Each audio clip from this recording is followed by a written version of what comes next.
Thank you very much. Please take your seats.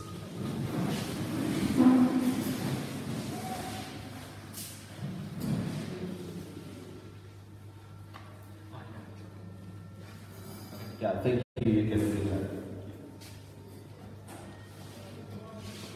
Did you give some music?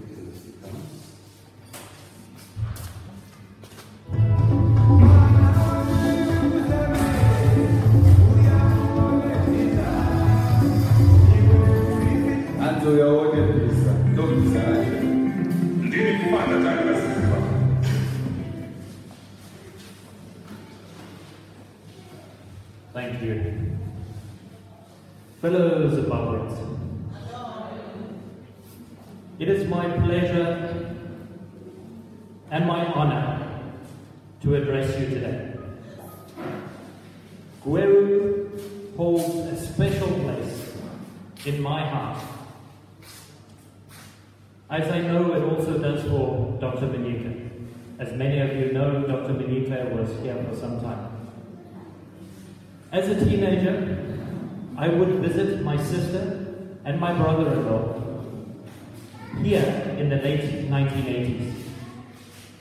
My brother-in-law was a doctor who won a Zimbabwe Air Force scholarship to study medicine at the UZ in the late 1980s, before serving as an Air Force officer here at Thornhill.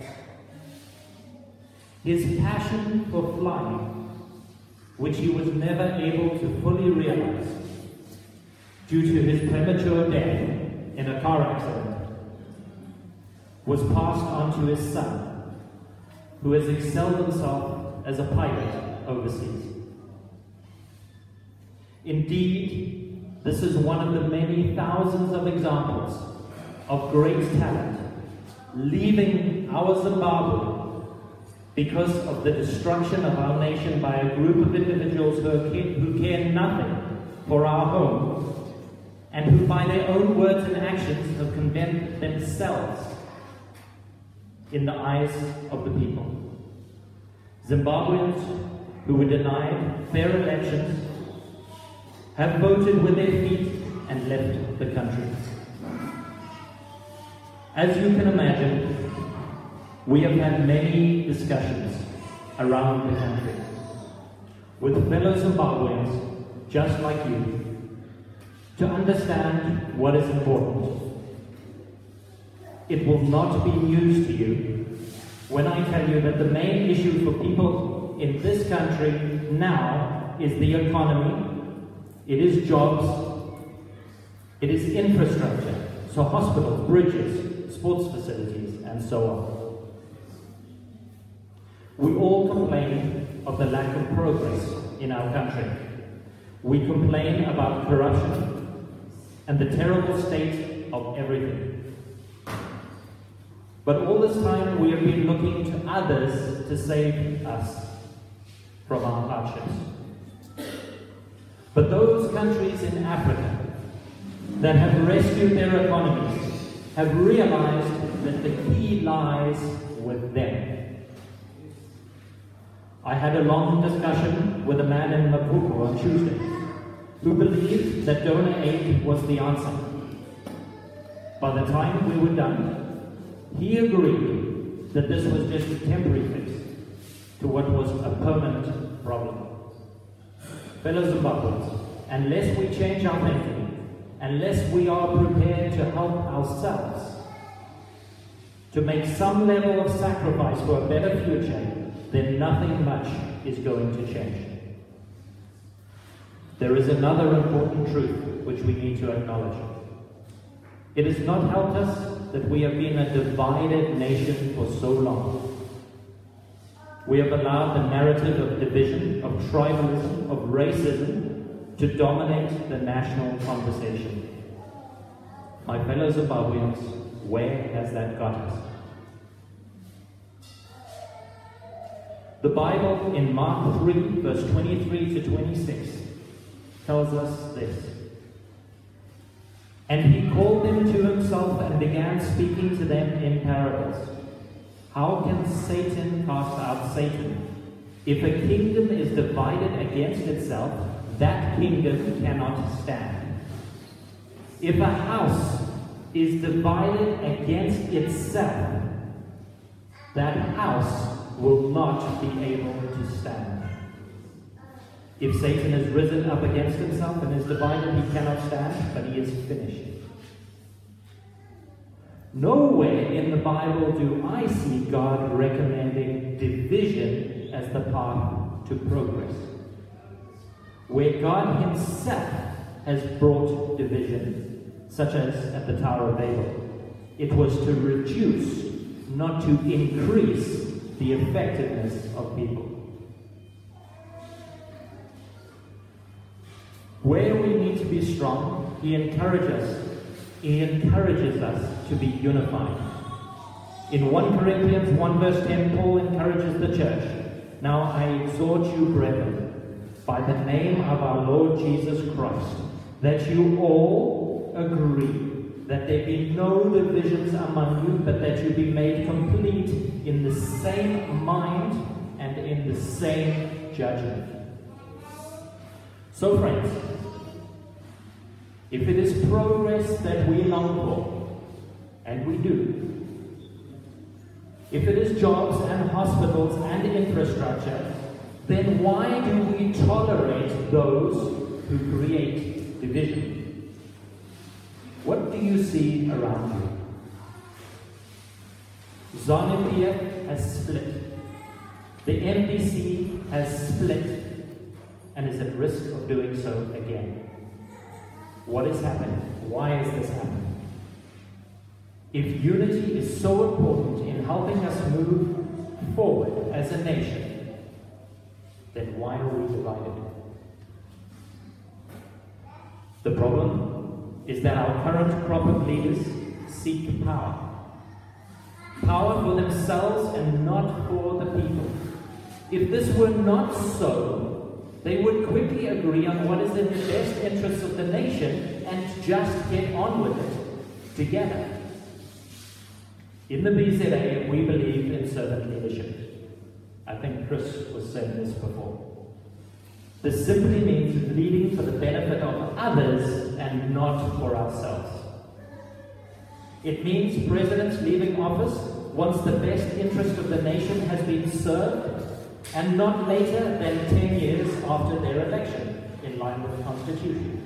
It means wanting for the least of us what those leaders want for themselves. There was an excellent piece written recently by a writer calling themselves the Anvil, some of you may know, which appeared in the Standard. The title was "Great Leaders Make Themselves Unnecessary." It is a tribute to Morgan Tsvangirai and a challenge to the leaders of the MDC not to squander his legacy as a result of their persistent infighting. I would like to quote a portion of that article. "The greatest leader is that leader who makes himself unnecessary. The leader in the absence of whom the work of the party or organization happens as effectively as if he were there. Jesus is our unparalleled leader par excellence. The guy actually had to leave for his kingdom to thrive.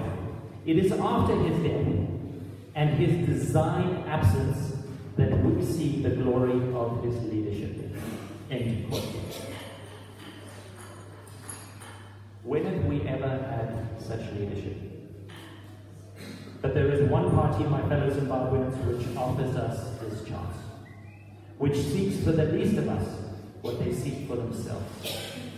There is one party which promises unity, striving to achieve a better future for all Zimbabweans. It is a written promise that must be fulfilled. It is in the manifesto. There is one party that has already demonstrated this commitment through the courageous appointment of a member of the minorities to a senior role.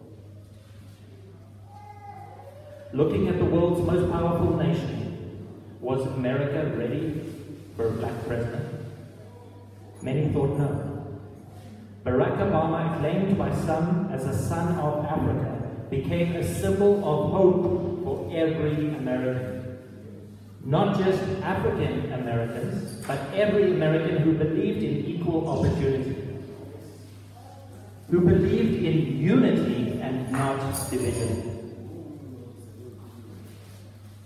My appointment was both practical and symbolic.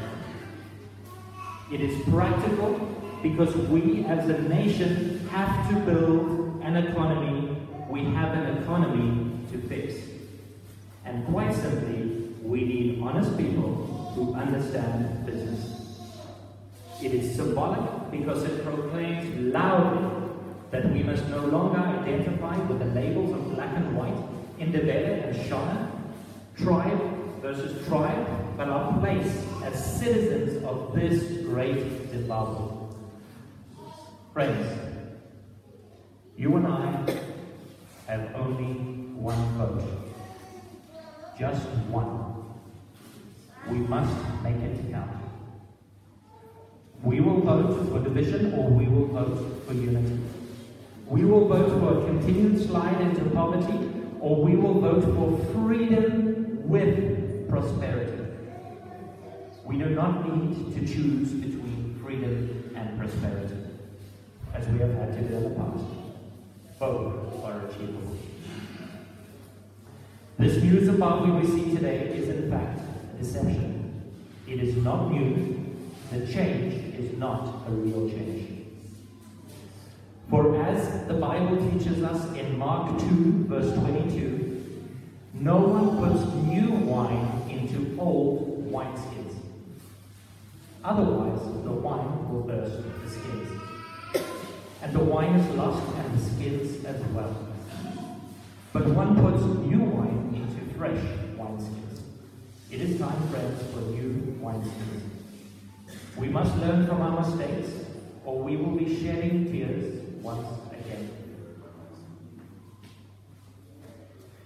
You have a decision to make. It is a decision that affects the destiny of an entire nation.